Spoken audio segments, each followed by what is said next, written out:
नमस्कार मित्रांनो, आज या मालिकेमध्ये आपण पाहणार आहोत. रुद्र आता दारू पीत बसलेला असतो आणि अलकनंद त्याला फोन लावते. दारूचा ग्लास खाली ठेवतो आणि अलकनंदाचा फोन उचलतो रुद्र. रुद्र ऐक, आता निवडणुकीच्या तारखा जवळ यायला लागल्यात आणि आपल्याला गाफील राहून जमणार नाही. आपल्याला सुद्धा आपली कामं करायची. रुद्र म्हणतो, मॅडम नक्की तुम्हाला काय म्हणायचंय ना, मला काही कळत नाहीये. अलकनंदा म्हणते, मी काय सांगते ना, नीट आणि अगदी शांतपणे ऐक. एक पक्षाची मीटिंग येणं फिक्स केली, तीही आपल्या घरीच.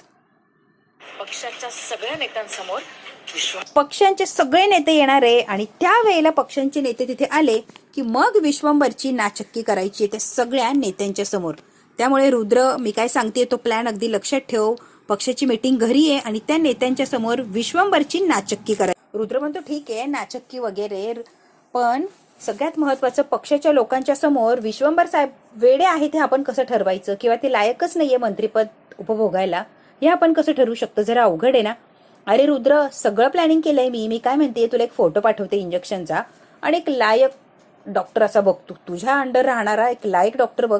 ते इंजेक्शन आणि डॉक्टर उद्या तू घेऊन यायचं.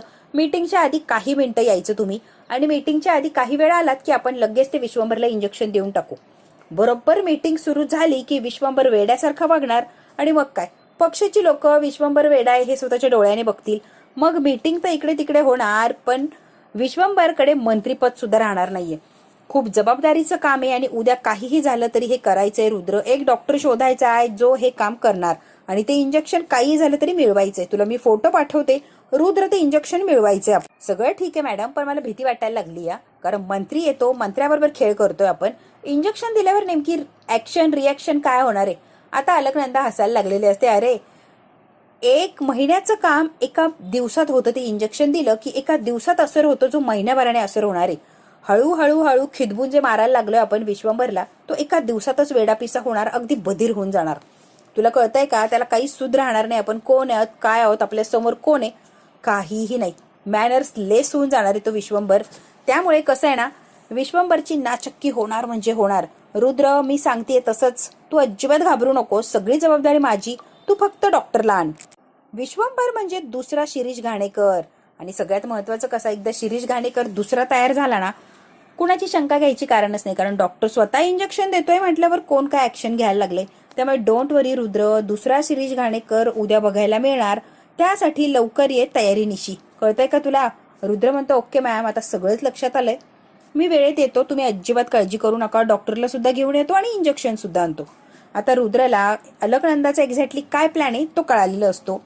तो आता बरोबर डॉक्टरांना घेऊन तिथे जाणार असतो. हे लोकांना कळणारच नाही अचानक कसा आजारी पडला आणि बिथरल्यासारखं काय वागायला लागलाय. मग काय, विश्वंभर आउट आणि मी इन. कळतंय का, माझी सीट पक्की म्हणजे पक्की. मग काय रुद्र, या पटलावर एकच राणी, अलकनंदा. आता मात्र रुद्रा बरोबर हा सगळा प्लॅन जेव्हा शेअर करती ही अलकनंदा, बरोबर अपर्णाने ऐकलेलं असतं आणि अपर्णा इतकी घाबरते, इतकं भयान कृत्य करणारे अलकनंदा अपर्णाच्या पायाखालची जमीन सरकलेली असते की विश्वंभरलाच मारायला निघलीये. आता लगेच रुद्र म्हणतो, वेल डन मॅडम, तुम्ही खरंच काय आहात ना, कमाल. जो प्लॅन केलाय ना तुम्ही, अगदी परफेक्ट आहे, आवडलाय आपल्याला. रुद्र म्हणतो, मॅडम मास्टर माइंड आहात, मास्टर माइंड. अरे मास्टर माइंड तर मी आहेच, म्हणून सीट माझी होणार, यात काही शंकाच नाही. सगळं अपर्णाने ऐकलेलं असतं आणि अपर्णाला आता जब्बर असा धक्का बसतो. इकडे आता श्रावणी असते, तिचं सगळं काम झालेलं असतं आणि नेहमीप्रमाणे अंगणामध्ये ती बिछाना टाकत असते. आता ही बिछाना करती तोपर्यंत शुभू सुद्धा बाहेर आलेला असतो. आता या श्रावणीला टेन्शन आलंय. शुभू म्हणतो, काय झालंय श्रावणी, बाबांची तब्येत कशी असेल रे, मला टेन्शन आलंय. हे बघ, साहेबांची तब्येत कशी हे जर कळायचं असेल तर एक बेस्ट आयडिया आहे, तुमच्या फॅमिली डॉक्टरकडे जातो आणि साहेबांची तब्येत कशी कळेल की आपल्याला. Best idea, best. पण शुभू, उद्याची कशाला वाट बघायची, आत्ताच जा किंवा आत्ता फोन लावून डॉक्टरांना विचार बाबांची तब्येत कशी. उद्याची वाट बघूपर्यंत मी काय राहणार नाही बाबा, मला अगदी उलघाल व्हायला लागली. बाबांची तब्येत कशी हे मला कळायलाच हवंय. अगं बाई, चौकशी केली होती, ते दिल्लीला गेले, तर उद्या सकाळी आले की मग भेटून येतो की मी. चांगला पर्याय या, डॉक्टरांच्या शिवाय कोणीच बाबांची तब्येतीची चांगली माहिती देऊ शकत नाहीये. चालेल. शुभ म्हणतो, आता डोक्याला ताण करून घेऊ नको आणि आराम कर बरं. श्रावणी म्हणते, देवा माझ्या बाबांची तब्येत ठीक असू दे, त्यांना काहीच होऊ देऊ नको.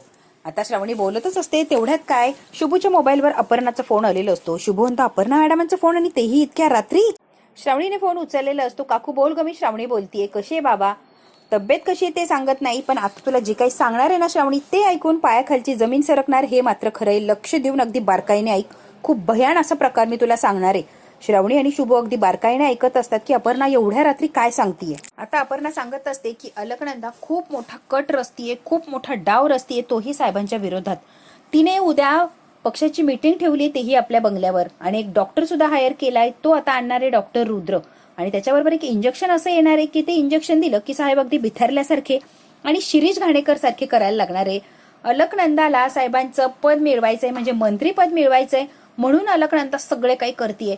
अपर्णाने अगदी डिटेलमध्ये सांगितलेलं असतं जे अलकनंदा रुद्रबरोबर फोनवर बोलत होती.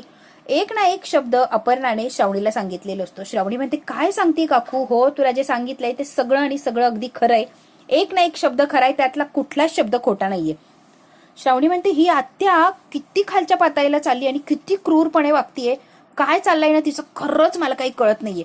श्रावणीच्या डोळ्यात आता पाणी आलेलं असतं की माझ्या बाबांच्या विरोधात त्यांची सख्खी बहीण कट रचतीये. तिला फार वाईट वाटतं, ती फार अशी हळवी झालेली असते. तर शुभू म्हणतो, फोन ठेव, मी साहेबांना काहीच होऊ देणार नाही. माझा शब्द आहे, अजिबात टेन्शन घेऊ नको. शुभूचा शब्द आहे, साहेबांना काही बी होऊ देणार नाही. पण तो श्रावणी, मी काय करतो ना तू बघच. आता श्रावणीला शुभूही म्हटल्यावर बिंदास असते, कारण शुभू साहेबांच्या केसालाही धक्का लागू देणार नाही हे माहितीच असतं. तू म्हणतोय ते सगळं खरं आहे, पण आत्याने ज्या डॉक्टरला बोलवलंय तर त्याच्याबद्दल आपल्याला कसं कळणार कोणता डॉक्टर आहे काय? आपल्याला काहीच कळणार नाही ना.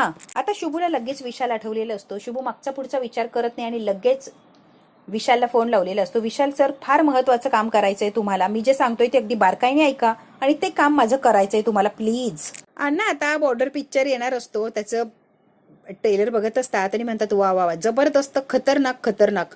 बॉर्डर पहिला आला तेव्हा काय धुमाकूळ घातला होता, दुसरा बॉर्डर तर काय धुमाकूळ घालणार आहे. शुभू, तुला काय सांगू मी, जबरदस्त जबरदस्त धुमाकूळ होणार आहे. अरे अजून सुद्धा संदेश आते गाणं ऐकलं की डोळ्यात पाणी येतं. काय पिक्चर बनवलाय. अरे ते जवान बिचारे सीमेवर आपलं रक्षण करण्यासाठी तिथे रात्रंदिवस तैनात असतात. आपण काहीतरी केलं पाहिजे की नाही रे. एक समाजाचे नागरिक आहोत, या देशामध्ये राहतो म्हणून काहीतरी कर्तव्य आहे की नाही. अण्णांना फार कौतुक लागत असतं त्या बॉर्डर पिक्चरचं आणि शुभूला आता त्याच्याविषयी माहिती सांगत असतात. अण्णा म्हणतात 15 ऑगस्टला येणार आहे, आपण बघायला जायचंय. शुभू म्हणतो, नक्की जाणार, आपण नक्की जाणार. आता शुभूच्या मोबाईलला काहीतरी मेसेज आलेला असतो. शुभू चहा पिता पिता आधी मेसेज बघतो. आता शुभू म्हणतो, श्रावणी आपलं काम झालंय, आपल्याला निघायला हवंय. श्रावणी म्हणते, खरंच? हो, आपल्याला लगेच निघायला लागणार, आपलं काम जवळ होत आलंय. आता शुभू आणि श्रावणी चाललेले असतात. आता शोभी लगेच आईला खुणावते की बघ की कुठे चाललेत ते. आई लगेच म्हणते, नटमोगरे कुठे निघाली गे? म्हणते, फार महत्वाचं काम आहे त्याच्यामुळे मला जायला लागणार आहे. अरे वा, म्हणजे कामे म्हणून निघून जाणार आणि नाश्ता कोण बनवणार? मी. नटमोगरे, नाश्ता बनवायचा आणि मग निघायचं. श्रावणी म्हणते, सासूबाई प्लीज प्लीज आजचे दिवस तुम्ही ऍडजस्ट करा, आजचे दिवस तुम्ही नाश्ता बनवा प्लीज. मी नाश्ता बनवणार नाही. तुझे काय हात मोडले काय गे? मी नाश्ता करणार नाही. नाश्ता पिष्टा करायचा आणि मग कुठे जायचंय तिकडे जायचं. अण्णा म्हणतात, कारभारने नाट लावू नकोस, काहीतरी महत्वाचं काम असेल म्हणून तिला जायचंय, आजचे दिवस जाऊ दे. एक दिवस तू काम केलं, तू कुठे बिघडत नाहीये, त्यामुळे श्रावणी तू लगेच निघ. आई म्हणते, निघायचं नाही आत्ताच सांग. म्हणते, नाही सासूबाई. आई म्हणते, नाश्ता कर. श्रावणी म्हणते, नाही सासूबाई, आज मला माफ करा, तुमचा शब्द मी ऐकणार नाही. मला जायचंय म्हणजे जायचंय, नाश्ता बिष्टा मी काहीच करणार नाहीये. श्रावणीने पहिल्यांदा आईला विरोध केलेला असतो, पण फार सौम्य भाषेत ती रिक्वेस्ट करून तिला म्हणत असते की नाही, मी काहीच करणार नाही. श्रावणी शुभूला म्हणते, चल रे शुभू. शुभू आणि श्रावणी निघून गेलेले असतात. आई म्हणते, अगं ये. तोपर्यंत शुभू आणि श्रावणी निघून गेलेले असतात. अण्णा म्हणतात, कारभार नाही, हा गरमच्या आगे आणि थंड हो, जाऊ दे त्यांना. अण्णा सुद्धा निघून गेलेले असतात. आई आता उभी असते. शोभी लगेच आगीत तेल ओतायला येऊन उभी राहते. आई बघितलं का? आई बघितलं का? त्यांचं सोड ग, ती बघ तुझा शब्द पाळला नाही, तुला डावलून ती निघून गेली. आई बघ काय हिंमत वाढली तिची. अगं तू बघ बाई. आई आजपर्यंत आम्ही कुणीच तुझा शब्द पडू दिला नाही, पण बघ की काल आलेली पोरगी शब्द डावलून निघून गेली. अवघडे, बापरे बापरे बापरे. आई ले अवघडे ग. आता शोभीने आगीत तेल ओतलेलं असतं आणि भडका तर उडणारच. आई हलक्या कानाची असते. शोभीने काही सांगितलं की आई ऐकत असते. आता श्रावणी जेव्हा माघारी येईल तेव्हा आई तमाशा घालणार, यात काही शंकाच नाही. आताच ही अवस्था आहे, पुढे जाऊन काय गोष्ट होणार आहे काय माहिती बाई. पण अवघड आहे ग बाई. आई आत्ताच वेळ या, काहीतरी कर. हातातून जर वेळ निघून गेली तर काहीच करता येणार नाही, बसायला लागण बोंबलत. कसं आहे ना, आत्ताच तिला लगाम घाल आणि हातात ठेव. एकदा हातातून निसटली की मग बघ बाई अवघड होऊन बसणार. आम्ही सांगायलोय बरं. आता शोभीने काय कान भरायचे ते आईचे कान भरलेले असतात. हलक्या कानाची आई, ती शोभीने जे सांगितलं ते ऐकलेलं असतं. आता 100% जेव्हा श्रावणी माघारी येणार तेव्हा तमाशा होणार, यात काही शंकाच नाही. इकडे आता अलकनंदा, साहेब, अपर्णा, पृथ्वी सगळेच नाश्त्यासाठी बसलेले असतात आणि त्यांची गुड मॉर्निंग अशी छान व्यवस्थित झालेली असते. साहेब सुद्धा छान असे तयार असतात, कारण मीटिंग असते पक्षाच्या बरोबर. त्यामुळे साहेब छान अशी रेडी झालेले असतात. आता नाश्ता वगैरे करायचा की लगेच मीटिंग असते. आता मात्र साहेब नाश्ता करतच असतात. तेवढ्यात काय रुद्र अगदी धावत पळत आलेला असतो. साहेब म्हणतात, ये ये ये, वेळेवर आलाच. आता साहेबांना रुद्रचं नाव सुद्धा आठवत नसतं. विचार करतात, अरे रुद्र, आणि मग रुद्र असं नाव घेतात. हे पृथ्वीने ऑब्झर्व केलं की साहेबांना समोरच्या माणसाचं नाव सुद्धा बोलता येत नाही. इतके साहेब असे बधीर झाल्यासारखे झालेले असतात. पृथ्वी आणि अपर्णा एकमेकांच्याकडे बघतात आणि त्यांना जरा साहेबांचं वागणं बोलणं जरा विचित्र वाटलेलं असतं की साहेब असे काय बोलताय किंवा असे काय रिॲक्ट होत आहे. छान असे सगळे नाश्ता करत असतात. रुद्रला सुद्धा साहेबांनी जबरदस्तीने नाश्त्यासाठी बसवलेलं असतं. अलकनंदा खुणवते की रुद्र लगेच खाली बसलेला असतो आणि नाश्ता करायला लागतो. एक दोन घास कुठे खाल्लेले असतात की लगेच अलकनंदा म्हणते, पृथ्वी, विश्वंभरला आतमध्ये घेऊन जा. का का ग नंदा अक्का? अरे पक्षाची माणसं येत आहे, मीटिंग आहे आणि मीटिंगसाठी त्याला नको का तिथे असायला? त्याला घेऊन जा. पृथ्वी म्हणतो, मीटिंग? हो मीटिंग केली आहे मी, आज मीटिंग आहे. भैयाची तब्येत माहिती आहे का तुला काय आहे? आणि तो मीटिंग अटेंड करू शकतोय का? अगं अक्का, तू काय करते नंदा अक्का? हे मीटिंग वगैरे काय लावलंय मध्येच? पृथ्वी, मी आहे ना सगळं मॅनेज करायला, तू फक्त त्याला मीटिंगला तिथे आणून बसव, बाकी सगळं मी मॅनेज करते. काय म्हटलं पृथ्वी? मीटिंग का अटेंड करणार नाही? एवढा आजारी नाहीये तो, अगदी खिदबत पडलाय. नक्कीच तो मीटिंग करू शकतो अटेंड, आणि मी गॅरंटी देते ना पृथ्वी व्यवस्थित मीटिंग हँडल करणार, माझा शब्द आहे. अगं त्याला बोलता येत नाहीये, बोलताना तो जरा गुतल्यासारखा करतो, एक एक शब्द अडखळतोय तो, आणि तो मीटिंग कशी करणार आहे? आणि पक्षाच्या लोकांच्या समोर तो जर असं वागायला लागला तर बॅड इम्प्रेशन पडणार. पृथ्वी, माझ्या शब्दाच्या पुढे जाऊ नकोस हा. व्यवस्थित मीटिंग हँडल करणारे विश्वंभर माझा शब्द आहे. तू जा आणि आतमध्ये तयारी कर. पृथ्वीला आता जबरदस्तीने अलकनंदा साहेबांना आतमध्ये घेऊन जायला लावते आणि पृथ्वी बिचारा काय करेल? साहेबांना आतमध्ये घेऊन गेलेलं असतो. अपर्णाला सुद्धा हे खटकलेलं असतं, पण अलकनंदाच्या पुढे काही कोण काय कर. अपर्णा तिथून उठून गेलेली असते. आता लगेच अलकनंदा आणि रुद्र बोलायला लागलेले असतात. फोनवर सांगितलंय त्याप्रमाणे डॉक्टरची सोय केली आहे का? डोंट वरी मॅडम, सगळं केलंय मी मॅनेज, अजिबात काळजी करू नका, सुपर प्लॅन होणार आहे, मी सगळं करून आलोय. विश्वंभर सर भुई सपाट होणार म्हणजे हा माझा शब्द आहे मॅडम. तुम्ही काय म्हणायचं आणि मी ते ऐकायचं नाही असं होणार का? विश्वंभर सरांना भुईसपाट करायचंय म्हणजे करायचंच आहे. अलकनंदा आणि रुद्रने छान असा प्लॅन बनवलेला असतो. विश्वंभर साहेबांना आज भुईसपाट करायचं म्हणजे करायचं, मग यांचं राज्य उभं राहणार असतं. नव्याने यांना सुरुवात करायची असते. विश्वंभरच्या छाताडावर पाय देऊन अलकनंदा स्वतःचं अस्तित्व निर्माण करणार असते आणि त्यासाठी तिने पुरेपूर अशी तयारी केलेली असते.